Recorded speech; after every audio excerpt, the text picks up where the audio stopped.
rassemblés ici par la même passion du voyage. Abreuver notre soif de curiosité, découvrir de nouveaux horizons, vivre au jour le jour et surtout, oui surtout, ne pas penser à travailler. C'est bien le rêve pour beaucoup d'entre nous, mais pourquoi pas ajouter à ce voyage une vision engagée? Imaginez, si votre voyage n'était plus seulement guidé par votre bon vieux guide du routard, mais aussi par des projets et des personnes inspirantes à aller découvrir et rencontrer. Parfois même vous emmenant dans les coins les plus reculés et inattendus. Mon voyage, il s'est organisé autour d'un fil rouge, d'un projet concret qui me tenait à cœur. En effet, cette année, j'ai décidé de voyager de façon engagée en menant mon propre projet de A à Z. Ce projet, c'est l'EcoSourcing Project, un voyage de 6 mois en Asie du Sud-Est et surtout pour moi, l'envie de concrétiser mes convictions en allant à la rencontre des petits producteurs engagés dans une démarche de production responsable. Tout au long de mon voyage, je réalisais des vidéos sur ces petits producteurs, acteurs du changement. Et je réalisais en fait, donc je voulais valoriser leurs initiatives, que ce soit sur du coton, de la soie, du café, du thé. Et montrer ainsi qu'en Asie, il existe aussi plein de bonnes initiatives. Et donc partir avec un projet, c'est pas toujours de tout repos. Et il faut s'y préparer, surtout quand on part seul. Y consacrer des soirées, voire parfois des journées, quand on est dans un pays où tout est à découvrir. S'improviser chef de projet, journaliste, graphiste, monteur vidéo quand on a à peine touché un logiciel photo ou vidéo. Tout ça, ça peut paraître compliqué. Mais alors partir seule, pour une fille en plus, trop risqué vous allez me dire. Mais regardez, j'ai pas du tout, mais alors pas du tout le profil type de l'aventurière. Mais j'ai pas hésité à partir seule pendant 6 mois dans une région du monde où je n'avais jamais mis les pieds.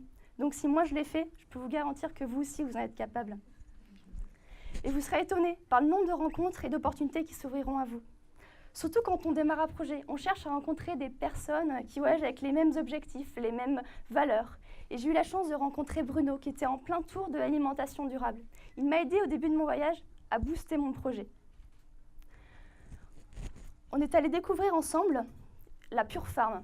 C'est une ferme qui expérimente des techniques d'agroécologie au nord de la Thaïlande et qui était créée par quelqu'un d'assez célèbre, Tristan Lecontre, précurseur du commerce équitable. C'était aussi pour moi la première immersion dans la vie locale des petits producteurs. Travailler à même le sol avec les mains, une grande première pour moi. Au fil des projets, je me suis transformée en véritable reporter. Faire du stop pour aller dans un village au fin fond de la Thaïlande, parler quelques mots de thaï ou à défaut le langage des signes, plus rien ne me faisait peur. Surtout qu'à un moment, j'ai dû faire une vidéo tout en thaïlandais pour permettre à la personne que j'ai interviewée de parler plus naturellement de son projet. Et bien, les efforts, ils en valaient la peine. Parce que ce jour-là, j'ai découvert toute la production de coton bio, depuis les rives du Mékong jusqu'aux ateliers de tissage. Et même si on ne parlait pas la même langue, je pense avoir plus appris ce jour-là avec des gestes que si on m'avait expliqué en français. Et puis j'ai réalisé également, à travers ces moments et ces échanges, comment les barrières culturelles et linguistiques, elles arrivent à s'estomper lorsqu'on partage les mêmes convictions. Napasa, qui est à côté de moi, c'est la fondatrice de cette coopérative de coton.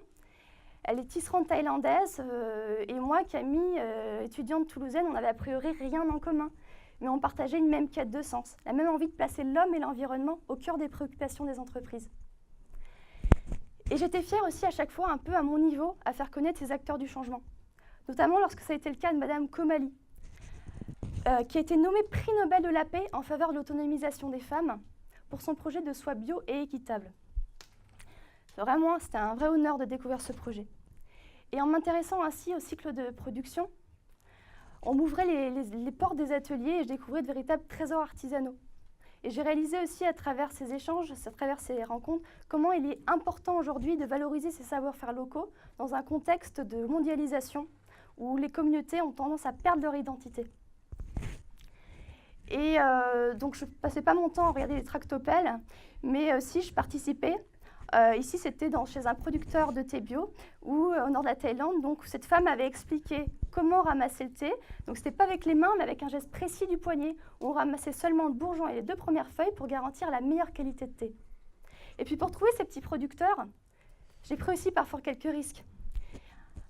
Un jour, je me promenais en scooter sur les routes assez dangereuses du plateau des Boloven au sud du Laos, et j'étais surprise par la nuit. Mais j'ai également été marquée par la gentillesse d'une famille de Lao qui m'a hébergée généreusement ce jour-là. Ils m'ont emmené aussi le lendemain fêter le Nouvel An là-haut avec toute leur famille. Même si je passais pas vraiment inaperçue, c'était pour moi vraiment une véritable immersion dans les traditions locales.